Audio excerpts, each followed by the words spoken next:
ফটোগ্রাফির উপরে বলতে গেলে বেসিক থেকে অ্যাডভান্স অনেকটাই শেখার আছে, কিন্তু ফটোগ্রাফি সত্যিই করতে গেলে প্রথমে ক্যামেরার উপর নলেজ দিলে হবে না, নলেজ দিতে হবে ফটোগ্রাফির উপরে। ক্যামেরা যাই হোক না কেন, প্রত্যেক ক্যামেরাতেই মোটামুটি সাধারণ ফটো ওঠে, কিন্তু ফটোগ্রাফির নলেজ ঠিকঠাক থাকলে বা ক্যামেরার সম্বন্ধে পুরোপুরি জানা থাকলে ফটোগ্রাফিটাকে আরও ভালো করা যায়।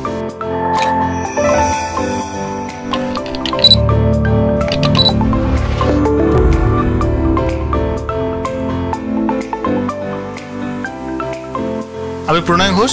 আমি 2012 সালে প্রথম ফটোগ্রাফি শিখি এবং তারপরে ফটোগ্রাফি শুরু করি সঞ্জয় স্যারের কাছে আমার হাতে করি। তারপরে আমি মডেল শ্যুটস করি, অ্যাড শ্যুটস করি, অনেক বুটিকের শ্যুট করি, যেরকম শ্যুট আসে নর্মালি সবাই আমরা বাংলা থেকে বা ওয়েস্ট বেঙ্গল থেকে শুরু করলে কাজ শুরু করে যেরকম করে শ্যুটস আসে আমি সেরকম করে শ্যুট শুরু করি এবং আস্তে আস্তে সেটা আমার ওয়েডিং ফটোগ্রাফি থেকেই দাঁড়ায়। তো ওয়েডিং ফটোগ্রাফিতে আমি অ্যাজ এ ফ্রিল্যান্স কাজ করতাম, আস্তে আস্তে নিজের কোম্পানিও ফর্ম করি এবং আমার সঙ্গে আমার অনেক সহকর্মীরাই আমার সঙ্গে কাজ করে। এমনকি এই ভিডিও টিউটোরিয়াল বা আমি যে ভবিষ্যতে বলবো আরও সেগুলোর ক্ষেত্রেও এই সহকর্মীরাই আমাকে সাহায্য করেছে।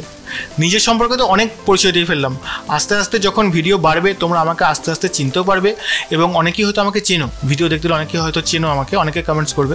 যাই হোক, তো প্রথমে বলে রাখি যে কেন এই আমার ইউটিউবে আসা বা ইউটিউবে কেন আমি কিছু টপিকস নিয়ে আলোচনা করব।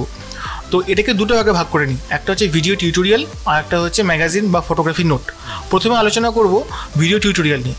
ভিডিও টিউটোরিয়ালের শুরুতে প্রথমে বলা যায় যে আমরা যখন ইউটিউবে সার্চ করি কোনো রকম যে ফটোগ্রাফি ভিডিও টিউটোরিয়াল বা ফটোগ্রাফি কোর্স এরকম কোনো সার্চ করি তো অনেক আমরা পেয়ে যাই, ধরো হিন্দিতে বা ইংলিশে অনেক পেয়ে যাই আমরা যে ভিডিও টিউটোরিয়ালগুলো থেকে আমরা সহজেই ফটোগ্রাফি শিখতে পারি।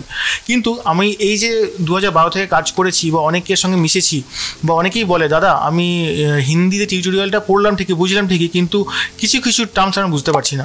অনেকেই ইংলিশে বলে যে বাইরের দেশে যখন কোনো আমার টিউটোরিয়াল দেখি অনেক টার্মস বুঝতে পারি না বা অনেক কিছু বলে যেটা বোধগম্য হয় না। এমনকি ইউটিউবে যদি আমরা বাংলায় কোনো টিউটোরিয়াল খুঁজি সেক্ষেত্রেও আমরা পাবো, অসুবিধা নেই, সেক্ষেত্রেও পাওয়া যায়, কিন্তু সেখানে গুছিয়ে পুরোটা নেই। মানে প্রথম থেকে যেমন ধরো ক্যামেরা বিবর্তন বা সেখান থেকে আস্তে আস্তে কী করে ক্যামেরা ফুল frame camera, crop frame camera, metering, shutter speed, aperture shutter speed অনেকেই বোঝে কিন্তু অনেকেই অটোমেটিক ফটো তোলে। তো এই জিনিসগুলোকে সমস্যার সমাধান করার জন্যই ভিডিও টিউটোরিয়ালটা কী থাকবে যে ভিডিও টিউটোরিয়ালটাতে প্রথম থেকে একদম ক্যামেরা বিবর্তন বা ক্যামেরা কী করে এসেছে, তারপরে শাটার স্পিড বা আস্তে আস্তে টার্মসগুলো আসছে, মিটারিং মোড, হিস্টোগ্রাম এটসেট্রা, এমনকি কম্পোজিশন সব কিছু নিয়ে এই ভিডিও টিউটোরিয়াল আস্তে আস্তে এগোবে।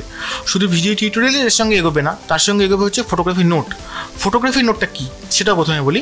ফটোগ্রাফি নোট হচ্ছে আমরা যখন গুগলে সার্চ করি কোনো ফটোগ্রাফি নোটস বলে সার্চ করি, অনেক গুগলে ফটোগ্রাফি নোটস পেয়ে যায়, অনেক ছোটো ছোটো টুকরো কিছু ফটোজ পেয়ে যায় যেখান থেকে সহজে শাটার স্পিড শেখা যায় বা যেখান থেকে সহজে অ্যাপারচার বোঝা যায়। কিন্তু কমপ্লিট একটা নোট বাংলাতে কখনো পাওয়া যায় না।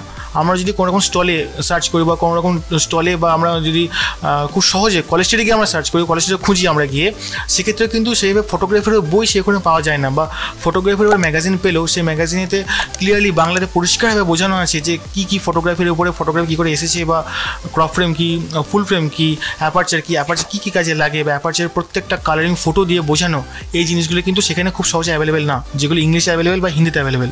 তো বাংলাতে অ্যাভেলেবেল করার জন্যই আমার এই খাটনিটা। এখানে কী আছে, ফটোগ্রাফি নোটের উপরে ক্লিয়ার করে পরিষ্কার করে প্রথম থেকে একদম point by point, topic by topic পরিষ্কার করে লেখা আছে যে ফটোগ্রাফি কী করে এসেছে, এমনকি ফটোগ্রাফি কম্পোজিশন, মাঝখানে মিটারিং মোড, যেগুলো আমি ভিডিও টিউটোরিয়ালে বলবো সেম জিনিস আমার এখানেও আছে। ফটোগ্রাফির ডিজিটাল আমার যে ফটোগ্রাফি নোটটা আছে সেটার মধ্যে, ওটা একটা হ্যান্ড নোট। তবে শুধু হ্যান্ড নোট পড়লেই আমি ফটোগ্রাফি শিখে যাবো এটাও কিন্তু না। ফটোগ্রাফি শিখতে গেলে তোমাকে ক্যামেরা নিয়ে বসতে হবে, ক্যামেরা নিয়ে প্র্যাকটিস করতে হবে, প্রতিটা মুহূর্তে ক্যামেরা নিয়ে তোমাকে প্রত্যেকটা সেটিংসে একটা কোনো সাবজেক্টের ছবি যখন তুলবো আমি প্রত্যেকটা সেটিংস আমাকে দেখতে হবে যে প্রত্যেকটা সেটিংসে কীভাবে কালার চেঞ্জ হচ্ছে বা প্রত্যেকটা সেটিংসে কতটা আলো বাড়ছে, আলো কমছে, কী শাটার স্পিডে, কী অ্যাপারচারে, প্রত্যেকটা। শুধু তাই না, মিটারিং মোডের প্রয়োজনীয়তা আছে, হিস্টোগ্রামের প্রয়োজনীয়তা আছে। হিস্টোগ্রাম দিয়ে কী করে বুঝবো যে ফটোটা ঠিকঠাক আছে নাকি ঠিকঠাক নেই, বা অনেক সময় হিস্টোগ্রামের অনেক কিছু আছে। এখন তো এলাবোরেটলি এই ভিডিওটাতে বলা সম্ভব নয়, তার জন্য প্রত্যেকটা আলাদা আলাদা করে পার্টস আছে, প্রত্যেকটা আলাদা আলাদা পার্টসে আমি বলবো। ফটোগ্রাফি নোট আর এই ভিডিও টিউটোরিয়াল দুটো একসঙ্গে মিশেই হবে আমার কাজ, আমার ইউটিউবে ভিডিও দেওয়া।